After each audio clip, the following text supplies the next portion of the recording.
Hi everyone, welcome back to my channel. I'm Farrah, and in today's video I'm going to try to catch you guys up on all the books I've read this summer so far.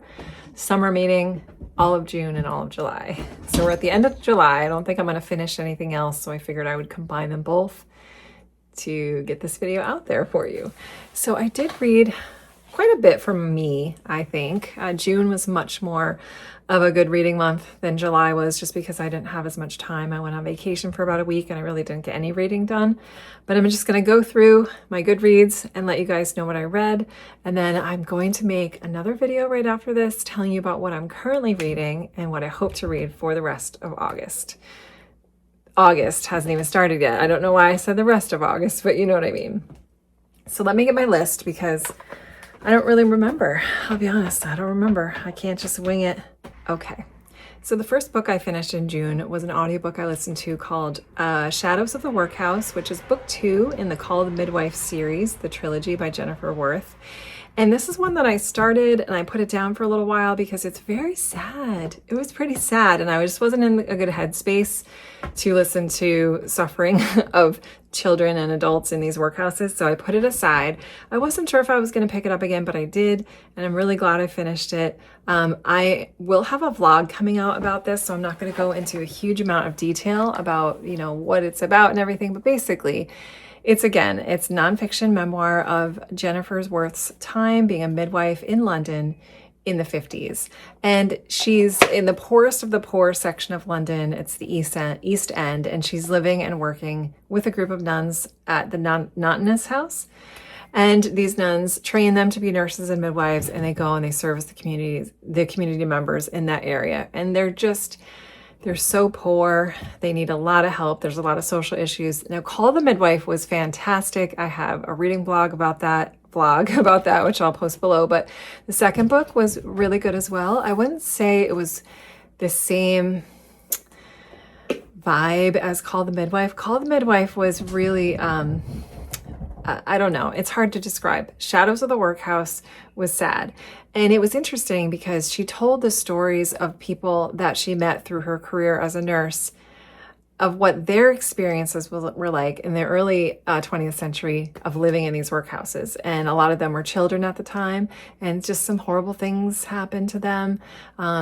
It's a story about love and caring to the people that need it the most, the people that are alone, the elderly veterans that are alone. And the final story that she talked about with this blind war veteran just broke my heart. In a good way, though. It was so touching. So I would say if you're interested in a really heartfelt but heavy read, definitely check that one out. I will be listening to the third one eventually. And I really like these books, and I appreciate the nursing aspect as well. It's very, very interesting to me. So that was Shadows of the Workhouse by Jennifer Worth. I think I gave that 4 stars. Yeah, and in context, I gave Call the Midwife 5 stars. That makes sense. Next book I read was also an audiobook. I did a lot of audiobooks. I just do. It's a time in my life where it's the only way I can get through things quickly. But I listened to a book called Heart the Lover by Lily King. This one was recommended to me by my aunt, who's an avid reader, who I really enjoy talking about books with. And she usually gives me really good recommendations. So I decided to get it from the library. I picked it up. I haven't read anything by Lily King. She wrote another one that's pretty popular called Writers and Lovers, maybe something like that, which I have not read. So this book was my first one by her. And this was okay. I feel like a lot of people really, really liked this book and raved about it. I know Olive from Book Olive had a glowing review of this recently. And I think it just literary fiction in the romance genre isn't always my favorite to read. The book tells the story of this unnamed woman that is nicknamed Daisy, and it's her experience of kind of a romance, a love triangle between 2 different guys that she meets at the university that she's studying at. So right off the bat, it's interesting because it's an academic setting. It takes place in New England during the fall, has like cozy vibes in that aspect. The writing style itself wasn't my favorite. She would go from second person point of view to first person point of view. There was maybe a third person point of view in there as well. So she played around with the writing style, which was interesting. But it follows this woman's life it takes place a lot during the college years and her initial interactions with these two guys that she meets who are really good friends. I think I'm at a point in my life where I just am over the strong relationship emotional drama. So I couldn't get into it that well, but I thought it was very well written. I think most people would probably really like this, especially if you like literary fiction. There's a little bit of a twist at the end, which I think would have been more impactful if I had read other works by her. I'm not going to say what it is. I may or may not do a reading vlog of this because I took notes on it, but we'll see. I don't know. It was just okay. It wasn't my favorite of the bunch, but I'm glad that I tried it and it was an interesting read. So that was that one. Next, I read Candide by Voltaire. I will have a vlog on this, so I'm not going to go into a huge amount of detail. This is 99 in my 100 greatest books of all time challenge, so I definitely needed to get to this one. It took me forever to get to this one, but I don't know how I felt about this one either. I'm a little bit neutral. Reading it was just okay. So what this book is it's a satire written by Voltaire during the Age of Enlightenment, his way of challenging blind optimism and religious hypocrisy at that time. So if you know that going into it, you can kind of see what he's doing with the story.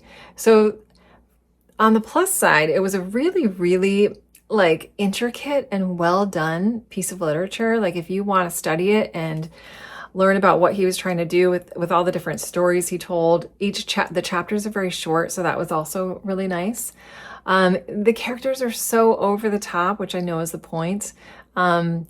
It's like disaster after disaster just keeps happening to this poor guy. And like, it's like they're all in a contest to tell who has the worst outcome of their life. And they're challenging this teacher or professor that's like, you know, we're all living in the world with the best possible outcome. And it just, each scenario proves that no, they're living in the worst times with the worst outcome. So I did enjoy this. I'm really glad I read it, but it was just okay. I think I gave it 3.5 stars. I know, who am I to judge Voltaire and Candide, but it wasn't my favorite. It was nothing as amazing as Clarissa, not even close. So I'm kind of irritated that Clarissa is not above this in the ranking, but you know, it is what it is. I'm really glad I finally finished it. It was weird. It was really weird, but I kind of liked it. Maybe I'll read it again someday. Obviously I tabbed a bunch, so there were some really funny parts. Next, I picked up this little novella. Well, I don't know. I guess it's a novella. It's pretty short, but this was another book I owned. So I got to, 2 books so far of my own, and this is called Ghachar, Ghochar. This is by Vivek Shanbhag. I don't know. It's dark in here. So I went into this without knowing anything about it. I decided to try to do a project where I want to read a book from every country. So this was my pick for India. And this is literary fiction. It's kind of a rags to riches story. We're following this one family in India. Our main point of view is one of the sons. And they live in a household with an uncle that has come upon a lot of money in the spice industry. They're very poor to start out with, but they quickly come into wealth. And it's a story about their transition from being poor, very family oriented, very close knit, and kind of what happens when money is factored in and how things change. So I thought this was great. It was well written. It was a really quick read. It was very interesting. I tried the audio. It didn't quite work for me, but I really enjoyed reading it. I would give this about 4 stars if you're interested in that kind of story, or if you want to read a book by an Indian author, then I do recommend this. I thought it was really nice. So there's that one. So I also picked up and read My Side of the Mountain by Jean Craighead George, and this is a middle grade classic. I got this from a thrift store for just $1 or so, and so I needed to get to it. So this is another read what you want book. And I really liked this. This was cozy. It's about a young boy who's about 12 years old who lives in New York City, and he decides to run away from home and hitchhike his way up to the Catskill Mountains where his family has a piece of land and a cabin, and he wants to live off the land. So it tells the story of 1 full year of him on his own in the middle of the woods living off the land. And I was intrigued to read this because when I was young, I remember watching the film My Side of the Mountain, which I think was done in the 50s. And I remember this scene where this boy he takes refuge in a hollowed out tree.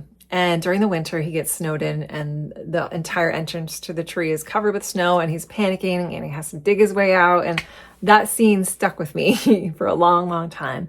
So the scene is in the book, of course, and it tells about his story of training a pet raptor to be his friend. He has a lot of interactions with the animals around him. He's very at peace with nature. He knows so many survival skills that he learned from his parents. And it was a really nice, cozy read. I did listen to the audio back and forth with this, and the audio was done by the same person that did Flowers for Algernon. So I really enjoyed experiencing that voice again. And it reminded me a lot of Charlie, which is one of my favorite characters that I've read of this year. So My Side of the Mountain, great, really, really great. If you're interested in picking up a book, a short little middle grade, cozy, heartwarming, has a few illustrations in there. I really recommend this. It was nice. Okay, it's getting quite dark. I hope you guys are okay with that. All right, so next I read a book that I borrowed from my sister, and it was called The We Do Not Care Club Handbook by Melani Sanders. And I knew about this book because I follow the author on Facebook. She has a really, really funny page where every other day or so she'll pull out her notepad and she'll talk about all the things that we as women going through perimenopause, menopause, and postmenopause don't care about anymore. And it's really entertaining. It's really funny. It's written as like a funny little handbook guide to all these experiences. But what I liked the most about it was just hearing from other women, letting go of that expectation of having to be the perfect wife or the perfect mother or the perfect woman out there, and just not care so much about things anymore, and let go of these responsibilities that you've thought that you've needed to have for so long. So it was really funny. It was quirky. Just flew right through it. If you're interested, I mean, definitely check out her Facebook page. I'll put the link below. She's so funny. She makes me laugh, and just people write in and she reads everybody's comments about what they don't care about anymore. And I love it. So I really enjoyed that. I gave it about 5 stars. Okay, and the final book that I read for the month of June was A Passage to India by E.M. Forster. This was book number 98 on my greatest books of all time challenge list that I'm working off of. So I'm really excited. I'm starting to move down the list a little bit. But this one I did as a buddy read with my wonderful friend Mark from Book Time with Elvis. And I did enjoy this. I enjoyed this. This tells the story of a young man named Aziz who lives in India, and it's during the time of British colonialism. And they're in a city where this is very prominent. So Aziz is a young physician. He has 3 kids, and it's about his experience and interaction with 2 women, one an older woman named Mrs. Moore and one a younger woman named Adela, who is engaged to be married to one of the prominent figures in the British colonial government system that is in place at that time. So the main story of the plot that's on the back of the book is that he offers to take them on a tour of these amazing caves, and then something sketchy happens and there's a trial and we see what goes on.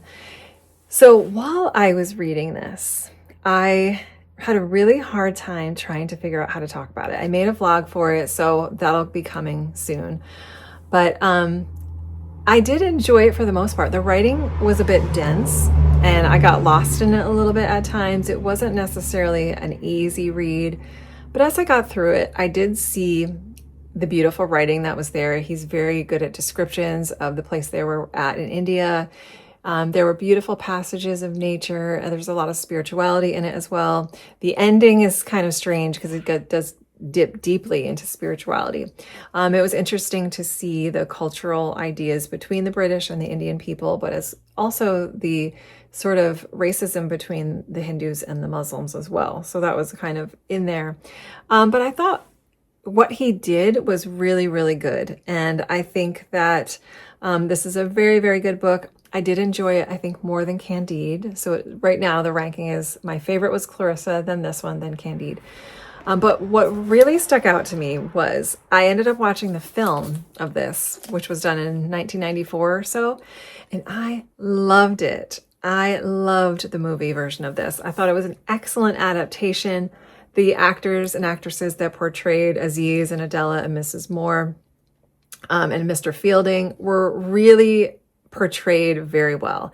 And it brought them to life for me so much that as soon as I finished the film, I wanted to read the book again because I felt like I would appreciate the writing and the story more so, having these characters so vividly in my mind and having the scenery of India in my mind, how it was depicted in the film and the caves. So watching the film was amazing because it made me appreciate the book more, but I don't know that I would have appreciated the film as much if I hadn't read the book first, because the film does leave out a lot of things, but I could fill that in as I'm watching the movie. And I just, like, now I feel like I adore this book, and I'm definitely going to reread it sometime. I tabbed all my favorite parts of different writing and quotes that I enjoyed. But if you're interested in hearing more about it as I'm reading it, then I will post a vlog soon just to explain my thoughts a little bit better. But yeah, this was great. I still would give it maybe a 4-star, but after seeing the film, it's a little bit higher now. So yeah, I really did enjoy this. I enjoyed the whole experience of this, I will say. Okay, I turned on the light because it's getting pretty dark.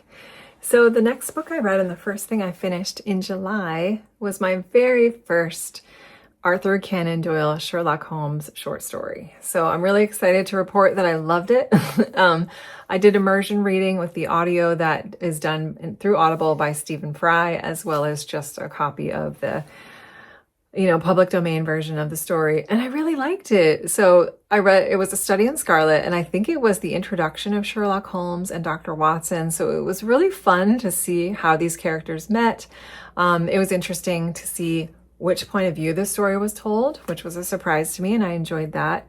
And it was fun to see these little quirks of both of their personalities. I absolutely loved the writing. I will say I really liked the writing for this. It was something I noticed right away, and hearing it read by Stephen Fry was a really nice experience. It brought them to life a lot for me. The mystery itself was a little underwhelming. I wouldn't say it was amazing or anything, but I loved seeing him describe how Sherlock Holmes comes to his decisions or comes to his conclusions. I liked the bit of confession of the person that did the thing that happened. It was kind of like a Scooby-Doo moment where they catch the villain and he goes through the whole story about all his motivations and stuff. I really like that. So I will definitely be moving onward with more Sherlock Holmes in the future. I have... Of course, I can get, I think, mostly everything online for free, but I also have this copy of The Adventures of Sherlock Holmes, this version from Barnes & Noble, which has a few different stories in it. So I'll definitely keep going with it because I really, really enjoyed it. Yeah, I would say I'd give it a 4 because I feel like there's better ones to come. So that was that one. I also finally finished a book for Private Eye July that I started last July, and this one is called... I'm going to say it wrong. The Fine Art of Invisible Detection. I think that's the name of it, by Robert Goddard.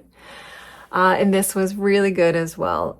This tells the story of a Japanese woman who becomes an investigator kind of by accident. She's a secretary for one, and then she becomes one as well to help finish a case that he started working on. And it takes place over multiple areas throughout the world. It starts out in Tokyo, then she's in London, she's in Iceland, and the intricacy of this plot was really impressive. I felt like sometimes I just can't believe people can come up with these different stories in their heads and put them all down on paper and in words. I'm so impressed by people that can write, and it's a gift, I think. It's a gift that obviously you can learn and tweak, but I think a lot of people are just born with this gift because this was very intricately done.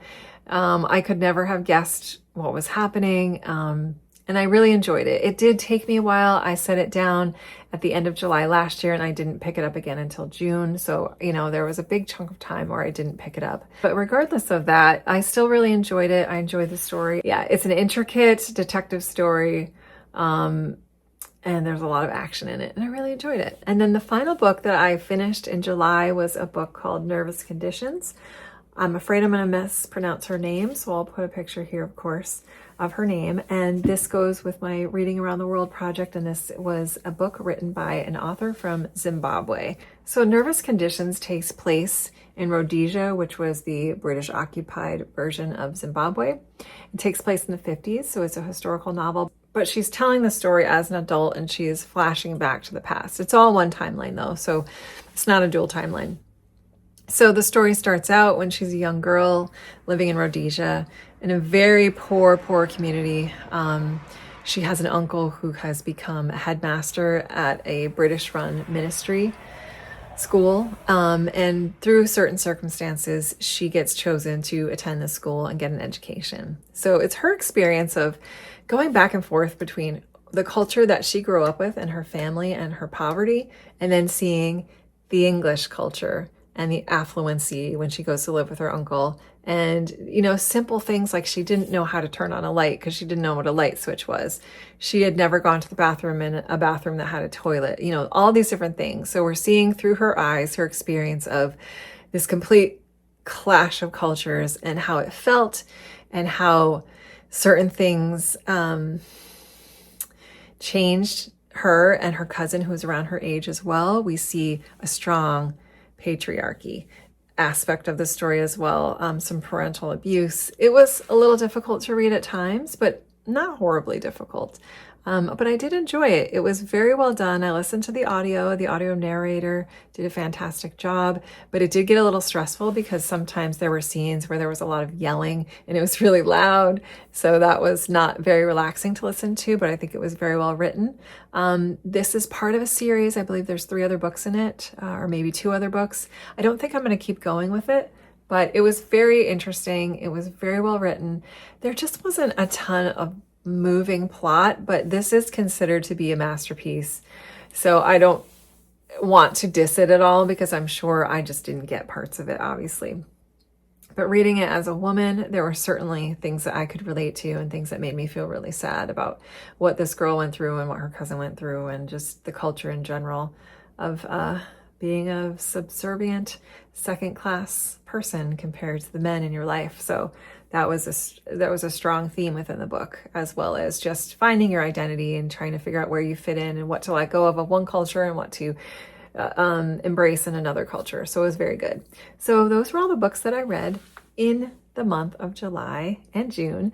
And I hope you guys enjoyed the video, and please let me know if there's anything that you read that stood out to you. Unfortunately, I didn't have any true 5-star reads yet so far this summer, but that's okay. It is what it is. And I did enjoy pretty much everything I read, and everything was close to being 4 stars. So I'm happy with that. So thank you guys very much for watching, and I will see you in my next video. Take care.